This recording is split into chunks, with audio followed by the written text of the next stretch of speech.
This is the heartwarming testimonial of two families who open their hearts to one another and the precious little girl who continues to melt everyone's heart all along the way.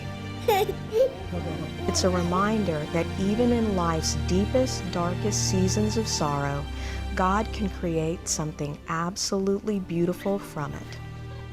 I found out that I was pregnant on November 15th, 2009, and it was a Sunday. I had just woken up from homecoming dance, and we went grocery shopping, and everything was fine. And I remember my mom calling me, and she was like, "We need to talk. Your sister's really concerned about you." It was Father's Day 2009, and I'll never forget it. We went to the hospital and we delivered a little baby girl at 20 weeks. And she was perfect, 10 little fingers and 10 little toes, and just absolutely beautiful. But she took her first and last breath in our arms. And we didn't get to take home a baby. And this was the 5th time that this had happened to us in 3 years. I took its pregnancy test at my best friend's house, and the test, of course, said positive. And I found it strange that I laughed when I saw that it was pregnant, but it wasn't like, "This is funny." It was more like, "My parents are gonna kill me" laugh. Like, I didn't know what to do. After that last loss of leaving the hospital and not having a child, we just knew that we were not going to be able to emotionally go through that one more time. There was not one more child we could bury. I was 15 and my boyfriend was 18, and so that was not really accepted by anybody at first. And so it was just a really rough day for everyone in the family, but by the end of the day, everyone was able to be okay and understand that things happen. My job as a social worker is really to take these two families who both have a need. The birth parents need a stable, loving environment and family for their child, and the adoptive parents are just aching to be able to be a family.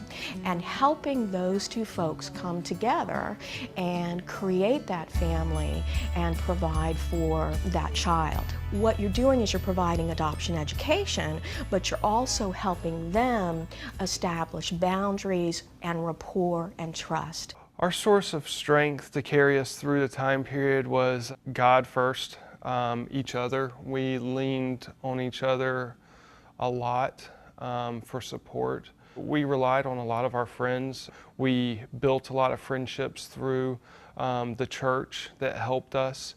And we just found our way with each other. And we cried a lot, and we just tried to lift each other's spirits. Just kept pushing forward, thinking that something was going to break. We were going to have our big break sooner or later. Being pregnant in high school is something that is not fun. I hated going to school pregnant.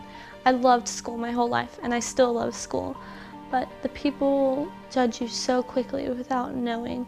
A lot of people told me that I was making the wrong decision by adoption because I wasn't taking responsibility for my child. I remember thinking how ludicrous that was, that I was being told I wasn't taking responsibility when I was doing what I thought was the best thing for my child.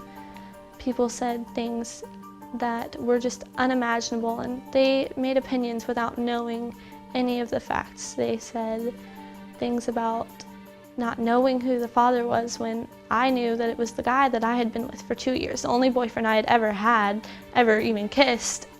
It was crazy to think that anyone could say such mean things, and it made me a stronger person. And I've learned a lot not to care what people think about it, because I know how I feel and I know what happened, and it doesn't really matter what anyone else thinks.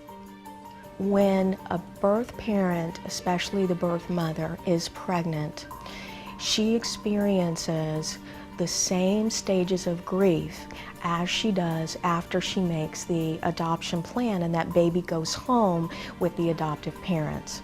Those stages of grief include denial, bargaining or resistance, depression, anger, and then finally acceptance. The night that I started to change my mind was a really hard and long night. you know, because the motherly instinct was still there, to still wanting to take care of her and be there for her. And I called Jordan, and I remember talking to her, and it broke her heart. I could tell over the phone, and I didn't want to even keep talking. It hurt so bad to hear her, that she was in actual pain over a baby that wasn't even born yet. After I got off the phone with Autumn, for me this was not a phone call that went bad. It was not a fight between two friends. For me, it was baby number 6, and it was a loss. And so it was starting my grieving process over again. I stayed home the next day and I thought about it, and I was able to talk to her, and it was a lot better, and I feel like it made the relationship stronger because I'd gotten it out of my system. I had gotten used to the idea that there was no way I couldn't go through with this because everyone involved was going to not benefit from it.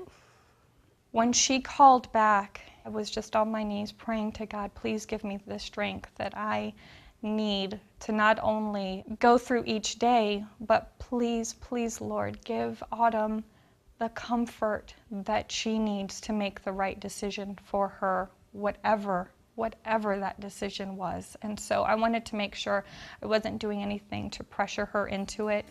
And I felt when she called me back, I felt a very genuine sincerity that she had taken the time that she needed to really reflect on what was going to be best for her and for Madeline. And it was the most beautiful call I've ever had.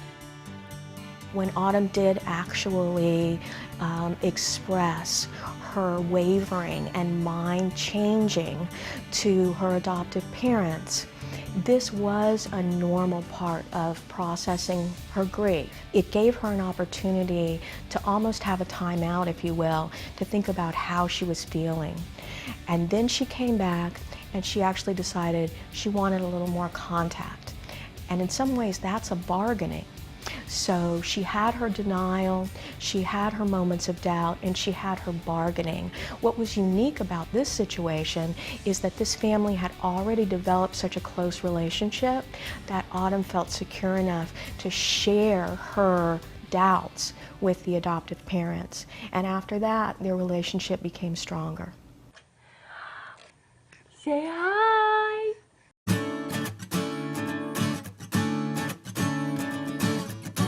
The first few weeks post-placement were not that easy, but it just took a lot of adjusting. I spent a lot of time with my friends and I jumped right back into school. I think I was out of school a week after she was born and right back to 7 periods a day, all day long, and just trying to get back to some sort of routine life and not wanting to sit there and just feel bad about myself or bad about the situation, because that wasn't going to help.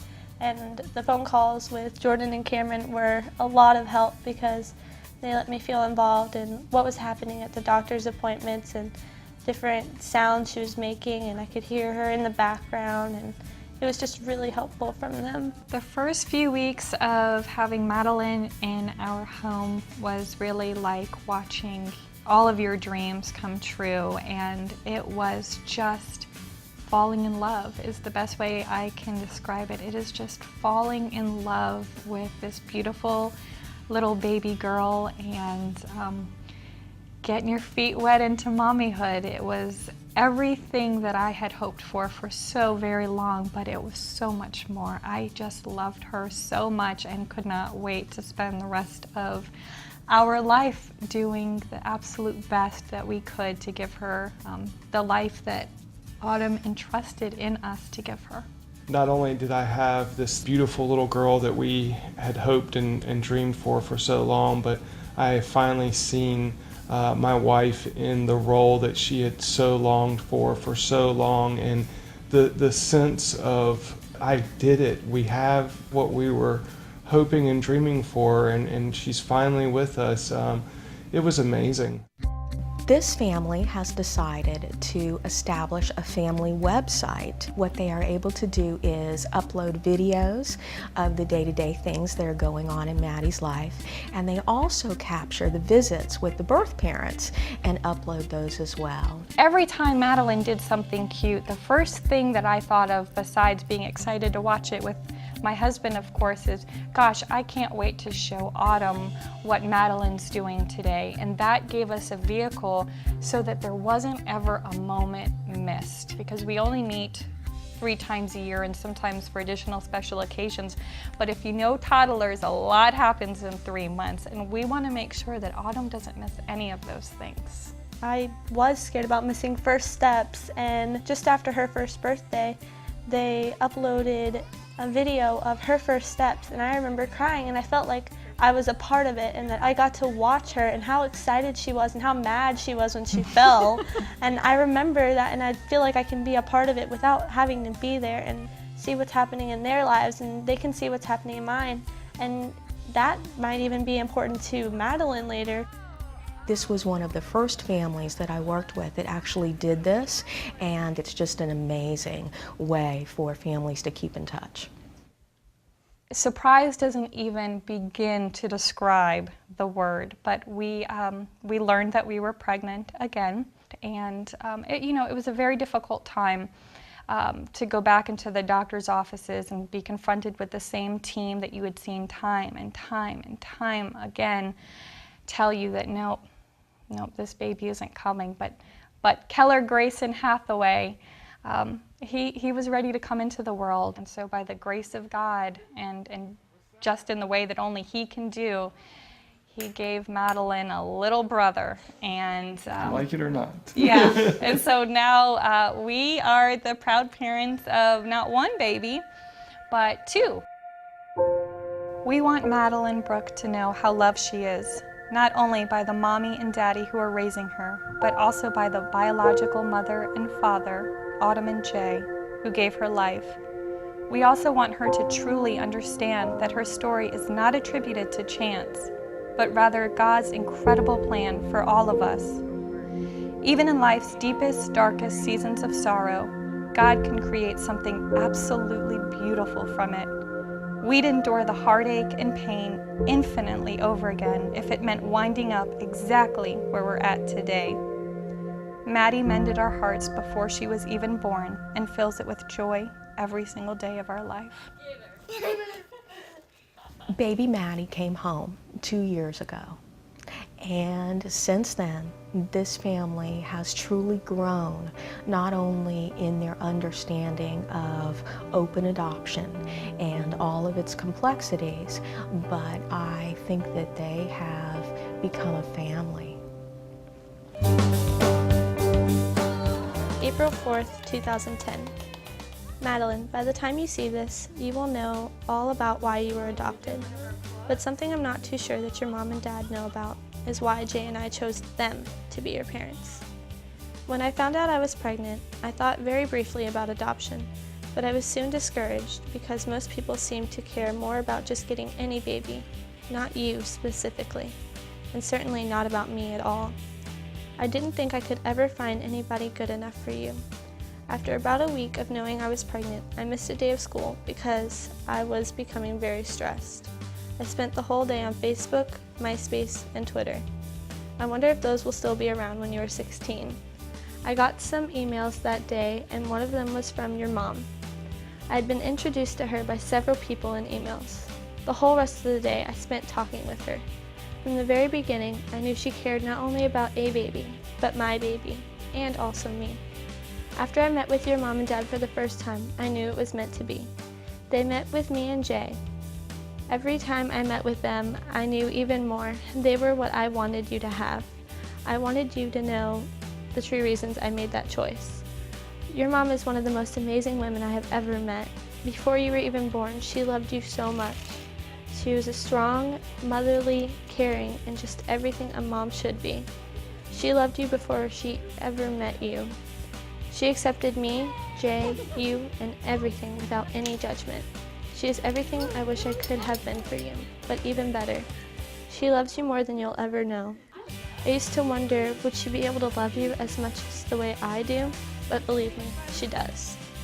Your dad is completely enveloped in an everlasting awe over you. I've never seen in my life a dad who loves his child so much and shows the kind of affection that yours does. He is protective and loving, just the way a dad should be. There's a saying that you can't pick your parents, but for you, I could. I know I chose the most loving, caring, amazing parents for you. You got lucky because, my darling, you got the world's best parents. I love you forever and always. Autumn.